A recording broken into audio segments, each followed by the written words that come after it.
Alright, so which Coros watch should you get if you're debating between the $200 Pace 2 and the $300 or $300 Apex? Today I'm going to go through my experience with and the differences between these two watches and in as quick and straightforward of a way as possible to help you decide between the choices. Now I want to keep this video simple and to the point, so I'm going to try to limit my rambling off of a bunch of numbers and stats to try to keep the video as simple and straightforward as possible.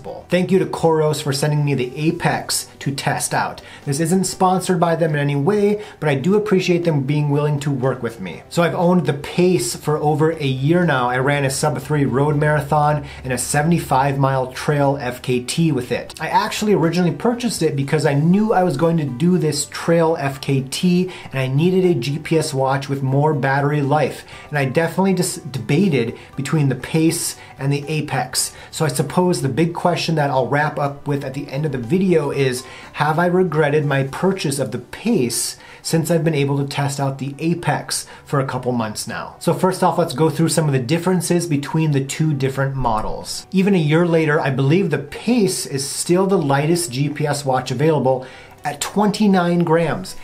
It's just so darn light, and I'll talk about why in just a second. As a smaller runner with smaller hands, that was my main initial draw to this actual watch. But my desire for this model was compounded by the price and the battery life. The retail is $200, and here's a pro tip. I actually got it for less because they have, believe it or not, a pretty good trade-in program, and they gave me 50 bucks for my old Garmin 620. So, $150 for this watch that weighs less than 12 pennies, and a normal GPS mode will run for 30 freaking hours. For my FKT, I turn it on ultra mode and that cranks up the battery life to 60 hours. The Apex, on the other hand, comes in two sizes. The smaller 42mm is roughly the same size as the Pace 2, and then there's this larger 46mm that I have right here. The smaller Apex is 300 bucks, the larger one is 350. The only major difference between the two Apex sizes are that the larger one has a slightly upgraded bezel material with the grade 5 titanium alloy instead of the stainless steel. Now the smaller of the two Apex models actually and surprisingly has less battery life than the cheaper Apex right here. But that's just in standard mode. In Ultramax mode, both Apexes have more battery life. Obviously, the build materials are a big difference between the Pace and the Apex. One reason why I suspect the Pace is less expensive and obviously much lighter is because the Pace has Corning glass and fiber reinforced polymer instead of the sapphire glass and stainless steel or titanium alloy of the Apex. So yeah, on one hand, the Apex is apparently more durable, but on the other hand, it ups the price and the weight. And frankly, I've ran thousands of miles with the Pace, including lots of trail miles, and there's not a single scratch on the glass, and there's one tiny smudge on the bezel, and that's it. You could argue that the Apex is more durable, but I haven't had any problems with the Pace, and it's less expensive, it's lighter, and I haven't had any issues with the durability or the screen at all. Likely the two biggest factors with the Apex over the Pace are the trail run mode and the navigation features. And this is where many of you are going to find the deal breaker. Let's first start with the trail run mode. And honestly, it's whatever. I don't know.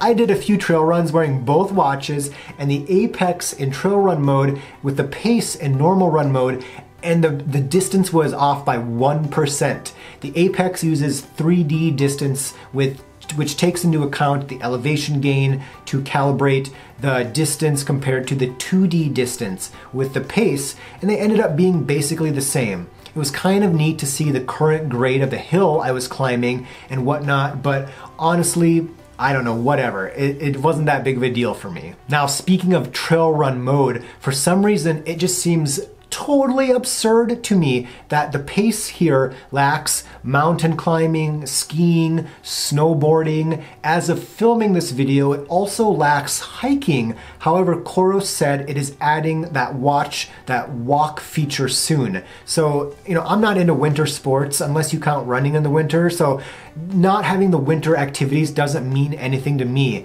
but I know that for some people, that's gonna be a deal breaker. And if my wife and I and Banjo go for a hike, I just put the Pace into like GPS cardio mode, and it's totally fine. All I wanna know is how far we're out for. It's kind of weird that that it doesn't have a walk or a hike mode, but it still has that outdoor cardio option. But for me, again, not a huge deal. But for some of you, it might be a deal breaker. The navigation on the Apex out of the box is just okay, at best. It's not a mapping or a routing feature I would use as my primary go-to. If I was gonna wear this watch for my FKT, I would still, again, use my phone with the actual map on a nice readable screen. In my experience, the Apex navigation is meh. It's nice to have, but it's nothing special. For 99.9% of the miles I run, I know where I'm going, or I don't really care, and I don't need a routing feature. And that includes most of my long trail runs.